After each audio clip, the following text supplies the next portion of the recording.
Hello, this video will give you the guideline for all the questions in the example number 8. Sorry, in the handout number 8. So in the handout number 8, the topics will be about the sources of magnetic field.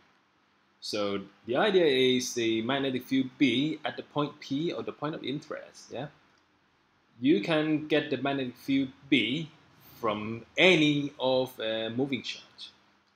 So when you have the charge moving, okay, you always have the magnetic field. And here is the equation for that. So this is like the first version of the Biot-Savart's law. Okay, so you are having the constant mu O, which is called the permeability.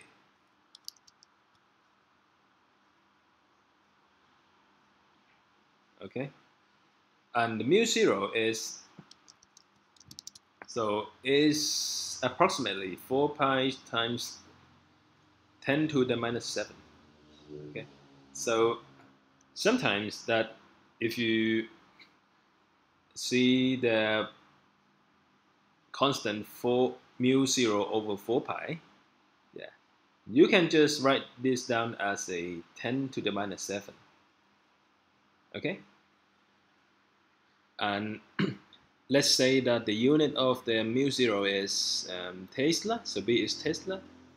So r square here is the distance square, so it's the Tesla times meter square, and so Coulomb. Okay, and then divided by meter per second, so it's the Tesla meter and times the seconds and divided by Coulomb. So this is the unit for the mu 0. Okay, so let's consider the situation where we get this equation into the use. Okay, so mu 0 q v cross unit vector r over r square. So r with the hat over here, it is a unit vector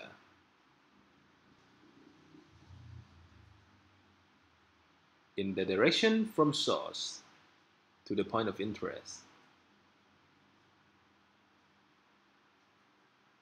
Okay, so when we consider this problem, so you have this moving charge over here, the charge q moving with the velocity v, and you want to find the magnetic field at the point P. Yeah, and then we can say that the charge q here is the source for the magnetic field, and then you can define the vector r hat, or the unit vector for the direction from source to the point of interest P. Okay, so in this way, if you consider a vector v or the velocity vector cross product with the direction, yeah, what you get is you just get the v sine theta for that. Okay, so the answer for for the part A of the question is, so if you want to find the electric field at the point P, you can you can just simply use the Coulomb's law, or 1 over 4 pi epsilon 0 times q over r square. So this will be your electric field, the magnitude of the electric field, and the direction of the electric field is, so if you have the positive charge, your electric field will be coming out from the electric charge. And then for the part B, to find the magnetic field, yeah, we can start with this Biot-Savart's equation, mu 0 over 4 pi times q v cross r hat over r square. So here you can get the constant mu0/4 pi times q times v sine theta divided by the distance r squared. So this will be the magnitude of the magnetic field. And about the direction of the magnetic field, so let's consider the cross product between the V and R, so that the direction of the magnetic field is pointing out from the paper. Okay. And then let's move ourselves to example 2. Now we consider 2 protons. So one moving to the right and one moving to the left, and it is at distance r apart. Okay.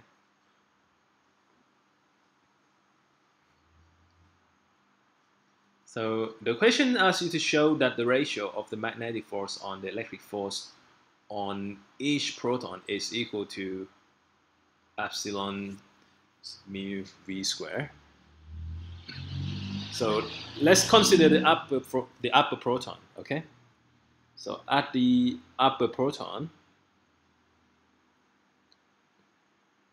so the electric force, or the Fe, or the Coulomb force, it will be just the constant 1/4 pi epsilon 0 time the charges of the 2 protons, so which you find as the E square over the distance square. So then, we finish having the electric force.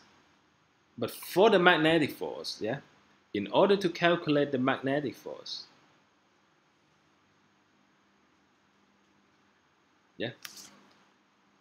you need to start with the magnetic field. So this is, I would say that it is a magnetic force on the upper proton. Okay. So where does this magnetic force come from? Okay. The magnetic force will come from the magnetic field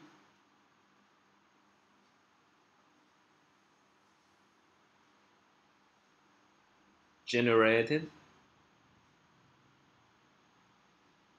by the lower proton. So that means you have the moving protons down here. So these moving protons will cause some of the magnetic field here at the upper proton, and when the upper proton is in that magnetic field, there will be the magnetic force on the upper proton. Okay. So let's start with the first step, the magnetic field generated by the lower proton. So we start from the B equals mu/4 pi times QV cross B. Sorry, times QV cross R hat over R square. Okay. So now we consider this point as a point P, or the point of interest. And then here you can define the direction from the source. So we consider the lower proton as a source, and we define the vector r hat like this. Okay. So here you can see that the vector v, or the velocity, now is actually perpendicular to r. So with that, you can calculate the magnitude of the magnetic field by using mu0/4 pi. And then for the QV cross R hat will be just QV. And then the distance will be R squared. Okay? And then for the magnetic force on the upper proton, you can use QV cross B. But this time, again, the velocity is also proportional to the magnetic field. So what you can get for the magnitude of the force P, it will be just the QVB. So if we substitute the magnetic field that we got from the latest equation, so we have QV times mu0 over 4 pi times QV over r squared. So we have the FB as mu0 over 4 pi and q square v square over r square. Yeah. So this is what you should get for the magnetic force. Yeah. And then you can do some easy mathematics by divide the FE. Sorry, by divide the FB or the magnetic force by FE the electric force, and this expression is what you should get. Okay. And then we comes to the Biot-Savart's law. Okay. So this is also an issue with the moving charge. Okay. So from the moving charge with the let's say the infinitesimal charge in the wire, let's say that it is in a wire. Here you can say that the dq or the infinitesimal change of charge, yeah, you can say that it is the I or the current times by the dt or the infinitesimal change of time. And then what you get here for another definition for the Biot-Savart equation is mu0 over 4 pi and times by I dl. So while the dl is the displacement,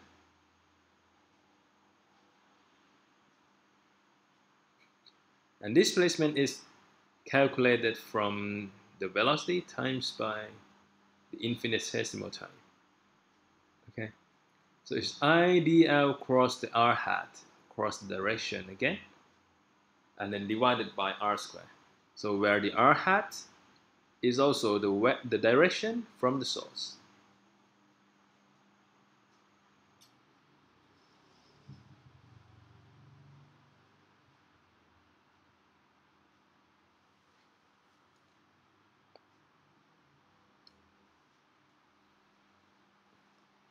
Okay, so let's see how we can apply this equation into the real problem.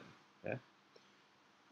So last time we considered the magnetic field from the moving charge, but now we are considering the magnetic field from the current. So the example 3, let the current I flow around a loop of radius r. Yeah. Okay, so let's build a loop over here. So here is a loop of radius r. Use Biot-Savart law to show that the magnetic field at the center of the loop is given by that equation. Okay.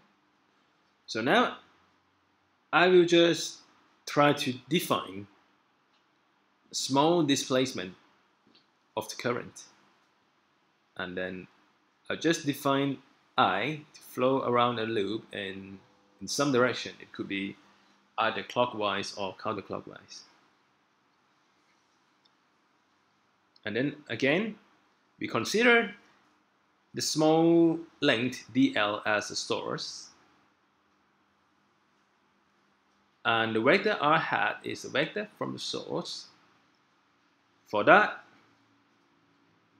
we can say that dl, or the displacement, here the displacement is going up, and the r hat is going to the left hand side. We can say that for the whole circle, not just only this one, dl is perpendicular to r. So from the Biot-Savart's law, the infinitesimal magnetic field dB, you can find it by mu 0 over 4 pi times I dl cross r hat over r squared.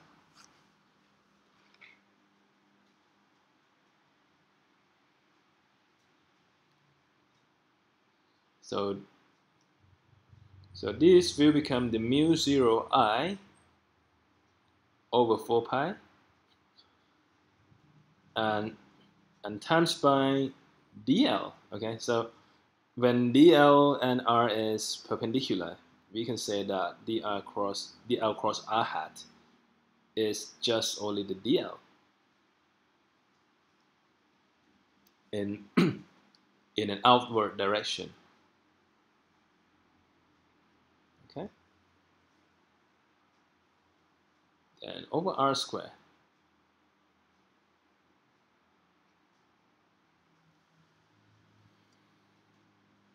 And this r that we have will become the big R, or the radius of the circle, because it is the distance from the source.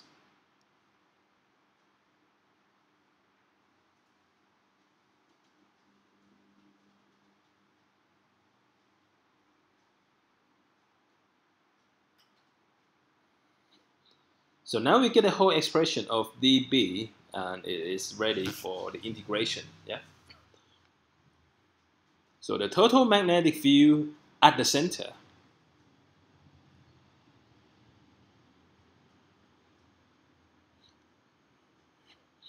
so this will be just mu 0 constant, I as a constant, 4 pi absolutely a constant, and also for a circular loop r squared is constant. But dl is not a constant, and it is going to be integrated. Okay. So finally, integrate the dl, or integrate the distance distance around a circle. What you get here is the circumference. Okay, so because it is a distance dl and it's going around a circle, so it would make a distance of 2 pi r over 4 pi r squared. So finally, what you should get for the magnitude of the magnetic field is B. So pi cancel with pi, r cancel with r, 2 cancel with 4. So you have the mu I over 2r, and that's the answer. Okay. And then also, for some particular problem, yeah, for example, the infinite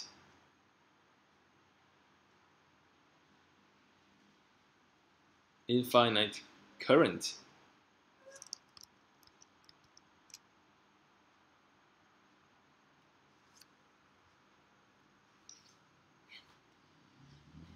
you you can use the Ampere's law to find the magnetic field, because using the Biot-Savart's law, all of this integration for some big systems like infinitely long current, or for the solenoid or the toroid, it can be tedious. You need to use a lot of time to do it. So so for the system with some symmetry,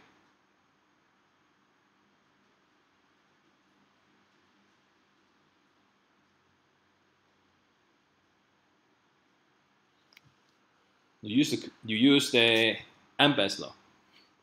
Okay, so on the left hand side, what we do is the integration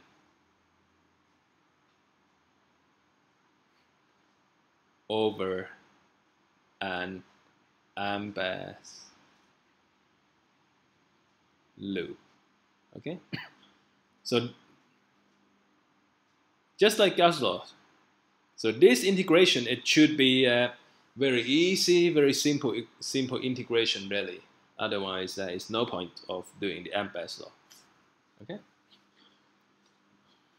For example, in this case, that the current I, is generating a magnetic field B. So what you get here is you get the magnetic field at a distance r. And here, you should also get the same magnitude of the magnetic field around this circle, okay? So, so when you get the uniform magnetic field around a circle, you define a circle as the Ampere's loop.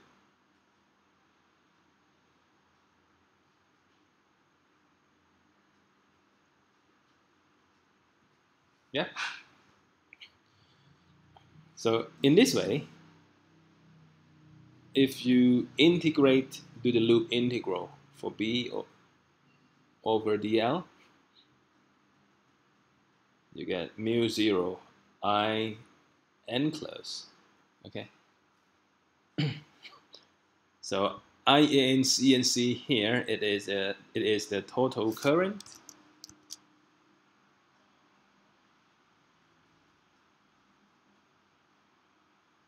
surrounded by the Ampere's loop.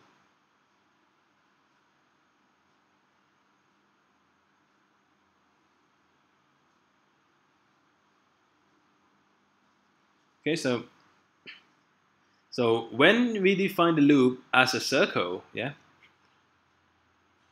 it will be automatically that this loop is circulating around the current I. So the I enclosed will be just I.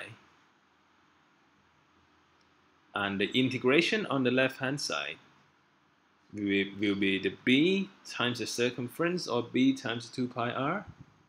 So that you get the magnitude of the magnetic field as B equals mu I over 2 pi r. Okay? And then for the case of solenoid, okay, for the solenoid, we do some of the rough approximation that the magnitude of the magnetic field outside the solenoid is approximately 0. Okay. So when we say that it is approximately 0, so and then we try to make an Ampere loop. So within the solenoid, there should be some amount of the magnetic field, but for this side, the magnetic field should be very small. But for the other two sides, the important thing is the part that we define. We can define so that the integration on the two sides is equal and can be cancelled.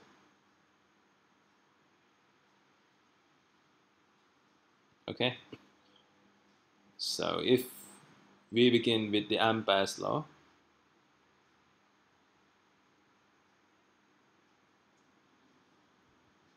yeah. On the left-hand side, with this distance L,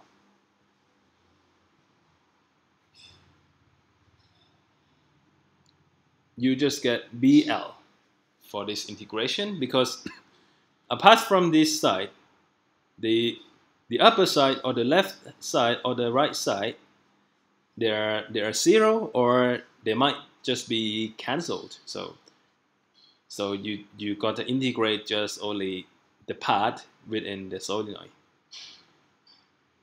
And mu 0 I enclosed. So I enclosed is you need to consider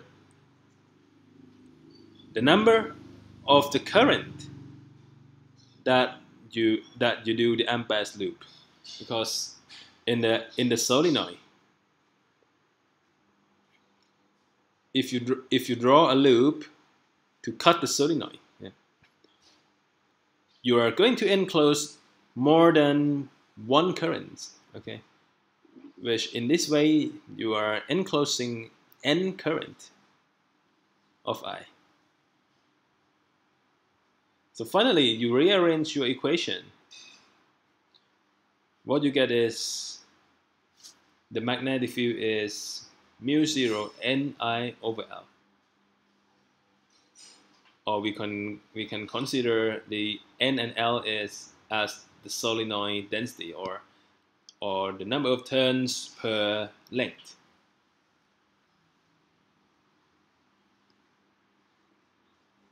Okay, so let's see the example number 4. A cylinder of radius r carries a current I uniformly distributed over a cross-section of the cylinder, and find the magnetic field B at the distance r from the cylindrical axis. Distinguish the case r, the small r larger than the big R, and the small r lesser than the big R. So the first case will be the case that we consider outside the conductor, outside the cylinder, and the latter case will be the case that we consider the inside of the cylinder.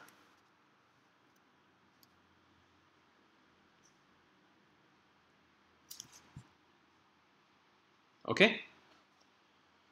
Now, we will start with the outside. Okay? Let's look at the side view of this.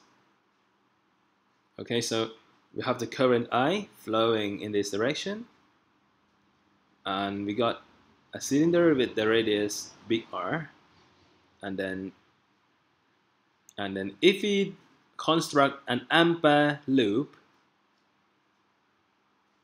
of radius small r outside here, yeah, what you should get from the Ampere's law, yeah, here is the Ampere's law,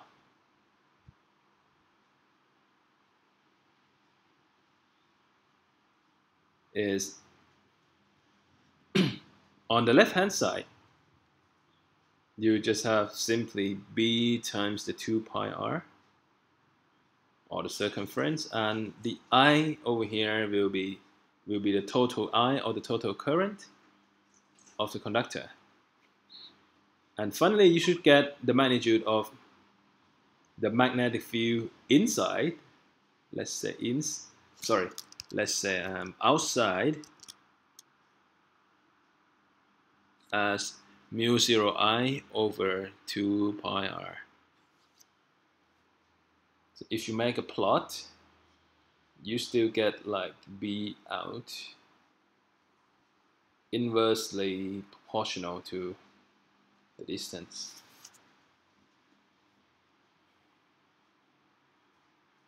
And then when we consider the case of inside, okay,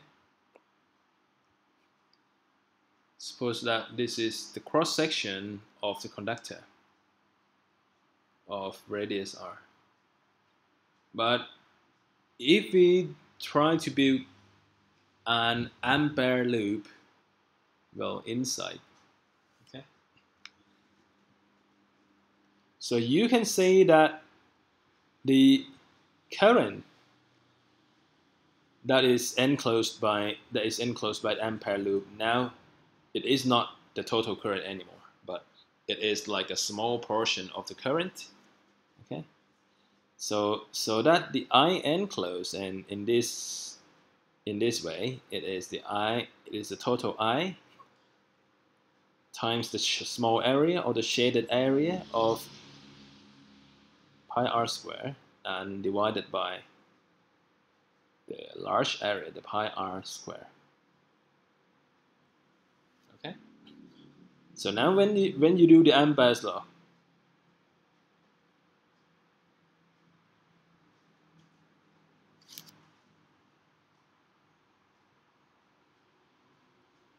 we do B times 2 pi r, and on the other side we have mu0 I but this time with pi r square over pi capital R square. Pi cancel, and then one of the r cancelled.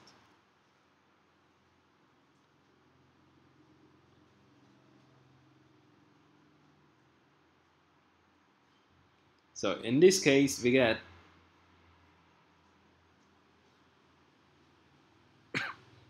the B equals mu I over 2 pi r squared, which all of these are the constant, and times by r. Yeah. So that B inside is directly proportional to r.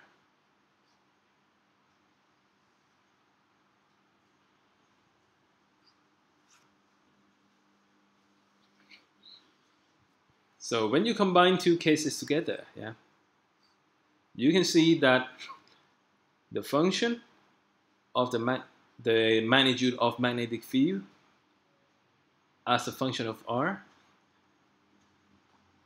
you're gonna get two different sections of it.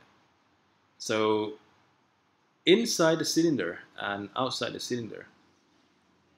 So outside the cylinder, it is kind of like a common function where the magnetic field is inverse proportional to r, but inside the cylinder, you can say that B is actually proportional to r.